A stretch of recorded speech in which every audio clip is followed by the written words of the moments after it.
वंदे पुरुषोत्तमम।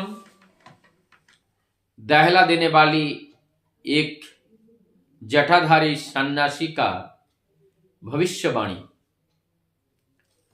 आज इस सन्यासी के जो वक्तव्य हैं, जो उनकी भविष्यवाणी है, इस भविष्यवाणी को आज हम लोग जानेंगे कि किस तरह से लोग चौंक गए उनके इस भविष्यवाणी को सुनकर। उस समय कल्पना ही नहीं कर पाए थे कि उनका ये भविष्यवाणी कभी सत्य होगा। सन्यासी आते हैं हिमायतपुर में शिवचंद्र चक्रवर्ती जी के घर,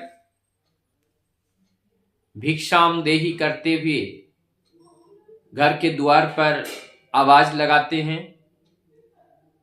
दरवाजा खुला जाता है। देखते हैं एक दिव्य महान साधक जटा भरा हुआ है पूरे शरीर में, और भिक्षाम देही की आवाज से हर द्वार तक पहुंच रहे हैं। तब घर से वहां पे कृष्ण सुंदरी देवी, कृपामयी देवी एवं घर में और अनेक लोग थे। किसी के द्वारा उस सन्यासी को कुछ देने के लिए वहां पर उनके पास लेके गए, लेकिन सन्यासी ने उस भिक्षा ग्रहण करने से माना कर दिया। सन्यासी का कहना था, भिक्षा हम इस घर के जो माता मोनमोहिनी है उन्हीं के हाथ से ही मैं भिक्षा लूंगा। उस समय माता मोनमोहिनी संतान संभवा, और हम लोगों में एक रिवाज है, गर्भवती महिलाओं के द्वारा किसी का कोई चीज दिए जाने के पर माना करते हैं। लेकिन जब ऐसी बात जब माना किया गया तो सन्यासी कह रहे हैं तो मैं कोई भिक्षा नहीं लूंगा, मैं जा रहा हूं। तब विवश होकर के मोनमोहिनी को भिक्षा स्वयं लेकर उनको देना पड़ा। उस दिव्य पुरुष, उस सन्यासी ने माता मोनमोहिनी को भिक्षा लेते लेते एक शब्द उनके मुंह से निकला, और वो शब्द है कि इस घर से एक पुरुष का प्राण दंड होने वाला है, और इस घर में जगत के मालिक के रूप में एक महामानव का अवतरण होने वाला है। साधु संत लोग घर पे आते हैं, अनेक बातें करते हैं, उनके बात को उतना महत्व कभी कभी नहीं भी दिया जाता है। जो भी हुआ वार्तालाप हुआ, सन्यासी भिक्षा लेकर के चल बसे। लेकिन अब घर में एक चिंता का लहर दौड़ पड़ा, और वो चिंता था कि कृष्ण सुंदरी देवी के एकमात्र लड़का लूहा नाम से, अब उस एकमात्र लड़का जो घर का जो एकमात्र पुरुष है वही है, और उन्हीं का अगर निधन हो जाए तो फिर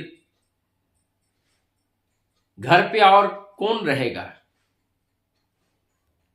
घर तो पूरा खाली हो जाएगा। तब ऐसे कहकर रोने लगे। माता मृण्मयी गर्भवती थी। सबके मन में संदेह आया कि आज जो ये गर्भ में जो संतान पाल रहा है, लगता है ये संतान जो आ रहा है इससे इस परिवार का कुछ अकल्याण हो रहा है। दिन बीतता गया, लोगों की भावनाओं में परिवर्तन आई। अब ये लोग सोचने लगे, हाँ, बीच में क्या हुआ, जो जोगेंद्र नारायण है जिसका नाम लोहा, उनका अचानक एक दिन थोड़ा सा तबीयत खराब, स्वास्थ्य खराब हुआ, जाकर के सो गए। उसके बाद उनका प्राण पखेरु उड़ गए और उनका प्राण चला गया। ये घटना घटित हुई। अब सभी लोग विवश हो गए। सन्यासी के उस बात को जानने के लिए, सन्यासी की उस बात को चिंतन करने के लिए बाध्य हुए। अब उस जो इकलौता संतान था वो तो चले गए। अब धीरे धीरे समय बीतता गया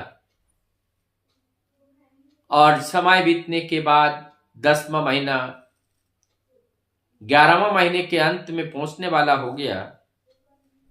माता मृण्मयी का संतान संभवा, कोई संतान जन्म ग्रहण नहीं कर रहा है। सब लोगों ने फिर सोचने लगे, निश्चित रूप से कुछ अकल्याण होने वाला है। और ये जानकर सब लोग विवश हो उठे। और यहां पर मां का एक रोना धोना, मां का एक चिंता एकदम परिवार को घर कर गया। अब वो परम पुरुष आगमन वार्ता जो सन्यासी बता के गए, और वही एकमात्र आशा है। आप जो है शिवचंद्र चक्रवर्ती, माता मृण्मयी देवी, कृष्ण सुंदरी देवी, कृपामयी देवी, सब लोग वही सोच विचार कर रहे हैं कि यदि उस सन्यासी का शब्द सत्य निकल रहा है, एक तो सत्य हो गया, दूसरा भी अगर सत्य निकले, तब तो जीवन का जो सारा दुख है वो दुख मोचन करने वाले अगर आविर्भाव होते हैं तो जीवन की सारे दुख दूर हो जाएगी। अब इसी बीच में सारे सब सुनते हुए माताओं का रोना धोना जारी रहा। इस बीच में एक बात याद आ रही है। जब हम देखते हैं सत्य त्रेता दापार कली में, सत्य युग में 52 अवतार होते हैं और 52 अवतार के जो मां अदिति और देवकी के संतान भगवान श्री कृष्ण, मां कौशल्या के संतान भगवान राम, इस तरह से भगवान बुद्ध के जो जननी माया, और इस तरह से एक के बाद एक पुरुषोत्तम का आविर्भाव इस धरा पर होती है। और वही मां, साथ में वही मां होते हैं, नव नव रूप में उस मां का और संतान का बारंबार आगमन होता है। जैसे चंद्रमणि के संतान गदाधर, जैसे भगवान रामकृष्ण परमहंस देव, माता मृण्मयी के संतान अनुकूल के रूप में इस धराधाम पर आविर्भाव होता है। और उस आविर्भाव का जो परिदृश्य है वो स्पर्श करता है जैसे भगवान श्री कृष्ण के कारागार में जन्म हुआ था। निद्रा देवी ने सबको निद्रा देकर उस समय भगवान कृष्ण का जन्म होता है। कंस उनको मारना चाहते हैं, लेकिन यहां पर विधाता की ऐसे विधान, वासुदेव जी भगवान कृष्ण को लेकर गोकुल पहुंच जाते हैं और नंदलाय में उनको रख करके उन्हीं की बेटी को ला करके उस कारागार में रख देते हैं। और कंस आकर के उस बेटी को जब मारना चाहता है तब उसके हाथ से छूट करके वो आकाशवाणी करती हैं कि तेरे मारने वाले जो संतान हैं वो गोकुल में आ चुके हैं, अब तेरा समय और ज्यादा दिन नहीं रह गया। इस तरह से जो आकाशवाणी को जब सुनते हैं, इस आकाशवाणी को सुनकर कंस जो है वो और दुखी होते हैं, क्रोधित होते हैं। और आज ठीक उसी प्रकार से श्री ठाकुर अनुकूल चंद्र जी का प्रसूति गृह में जन्म होता है।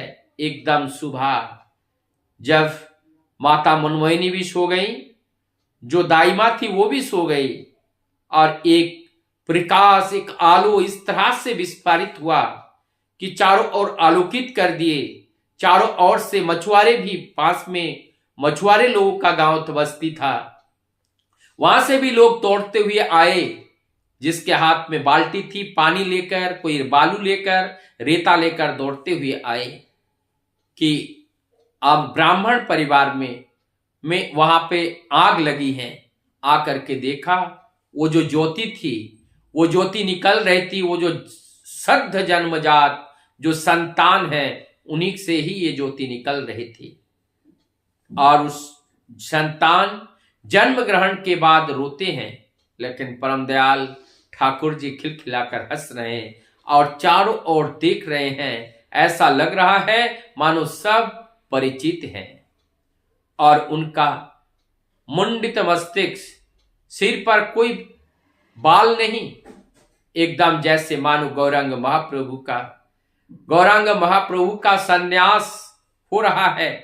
ऐसा ही बालक का आज जन्म हुआ। अलौकिकता से और उनकी चमक, उनके आकर्षण इतना ज्यादा था, सभी लोग मुग्ध हो रहे थे और सभी लोग तृप्ति पा रहे थे। सभी लोग उनके दर्शन मात्र ही मन का जो तड़प है उस तड़प दूर हो रहा था।